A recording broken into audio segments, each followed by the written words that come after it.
trait because you're looking to grow your business, to take your business globally, to reach horizons that you never thought you would be able to reach to. So I think that's critical. And thirdly, it's about risk. It's about taking risk, but managing that risk. And many times you got to micromanage that risk and you have to convert it into success. And success is a funny word. And I often wonder, why are some people successful and many not? And for me, it comes down to one word, and that word is fear. I bet you didn't know this, but when we're born into the world, we're only born with two natural fears, the fear of falling and the fear of loud noises. And every other fear we have is learned. And so many people are afraid to fail, or they're afraid they're going to make a mistake, or they're afraid what their friends or family are going to say, that they don't even try. And in my opinion, that's the biggest failure of them all, not even trying. I know all about fear. When I first got hired on by Trump, I was scared. I thought, how am I going to be able to work with Donald Trump? I'm just a small entrepreneur from Chicago. And then Donald called me up. He called me on my cell phone for the first time after I won. It was about 2 weeks after I won. And this is the call that I claim really set the tone for our relationship. He called me up. He said, Bill, Donald here. He said, I need you to do me a favor. I said, whatever you need, Mr. Trump. He said, well, I'd like you to fly with me tomorrow down to Quito, Ecuador, because I want you to be a judge at my Miss Universe contest. I said, Donald, I'm a company man. I will do whatever I need to do to help this company.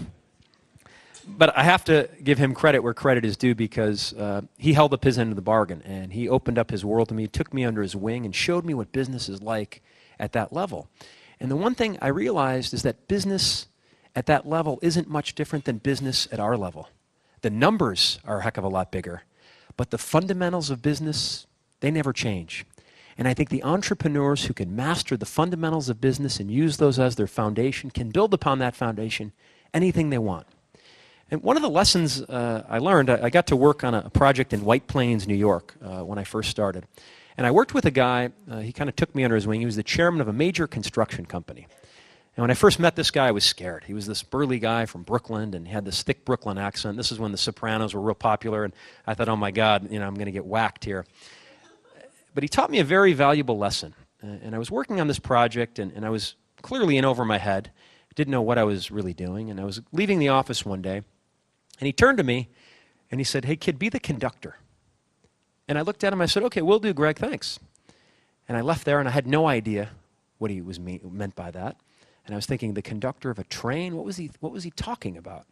And then I got home, and it hit me. He was referring to the conductor of an orchestra. You see, the conductor of an orchestra is like a successful entrepreneur. The conductor of the orchestra has all these expert musicians in his or her pit, and they play their instruments to perfection. The conductor himself is not an expert at playing each and every one of those instruments, but he gets them all to play in harmony with one another. And where entrepreneurs oftentimes fall short is they let their ego get in the way. They think they know everything there is to know about everything, and they refuse to conduct the orchestra, and they stunt their growth significantly when they do that. One of the things I've done over the last 6 years is I've done a lot of people watching. Any people watchers in the room?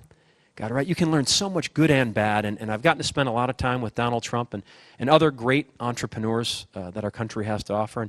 And I've noticed that these guys all possess very similar traits. Their personalities are different, but a couple of these traits really jump off the page. One, these guys are all good decision makers. And as elementary as that may sound, for many entrepreneurs, they let opportunities pass them by because they can't make a decision in a timely manner. You know the old saying, analysis paralysis. Well, there's a lot of truth to that. Early on, Trump pulled me aside. He said, I'll support you right or wrong, whatever decision you make. But the day you don't make a decision is the day I'm going to fire you. Secondly, they're creative. They find creative solutions to their problems. Had I not been creative with those Coke bottle glasses and sending out those packages, I very well may have run out of money with that cigar company.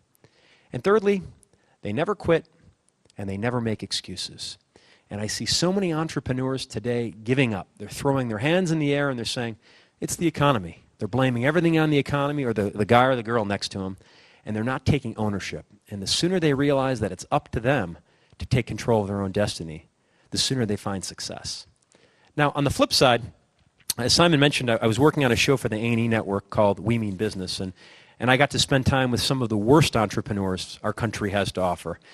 And I've noticed that they too have very differing personalities, but they all have very similar traits. And these are probably traits that we want to avoid. One in particular is they're all reactive rather than proactive. So many entrepreneurs, you see, they wait for problems to arise and they put those fires out and they never get ahead of the game. And they often wonder, well, why am I not successful? They're not anticipating the problems of their customers before their customers even realize they have problems.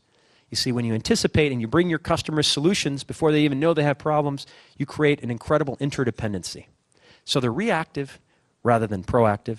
They surround themselves with negative people, right? An interesting study I just read said the majority of the people we come into contact with on a daily basis are negative. And it went on to say you're never going to be able to eliminate those people from your lives, but when you're aware of who they are and what their intentions are, you negate their power. And there's a lot of people out there, especially when you're an entrepreneur, who want to pull you down in order to build themselves up. They're jealous, they're envious, they wish they could do what you're doing.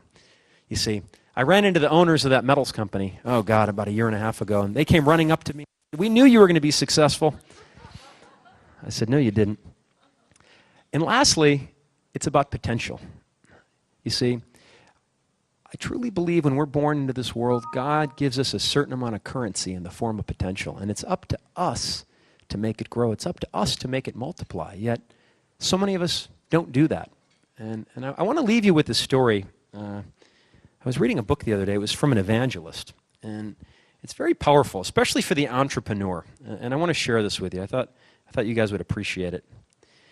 And this is what he writes. He said, I heard somebody say the wealthiest place on earth is not Fort Knox or the oil fields in the Middle East, nor is it the gold and diamond mines in South Africa. Ironically, the wealthiest places on earth are the cemeteries, because lying in those graves are all kinds of dreams and desires that will never be fulfilled.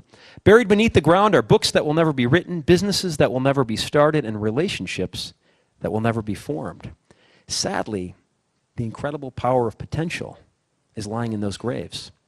So it's up to us not to bury that potential. It's up to us to take the rearview mirror off the car, because so many entrepreneurs are focusing on what's behind them rather than looking at what's ahead of them. They never get ahead of the game. So with agility, that never quit attitude, and a little bit of creativity, success is inevitable. And I want to thank you folks for coming. I want to thank British Airways for having everyone. How about a round of applause for British Airways?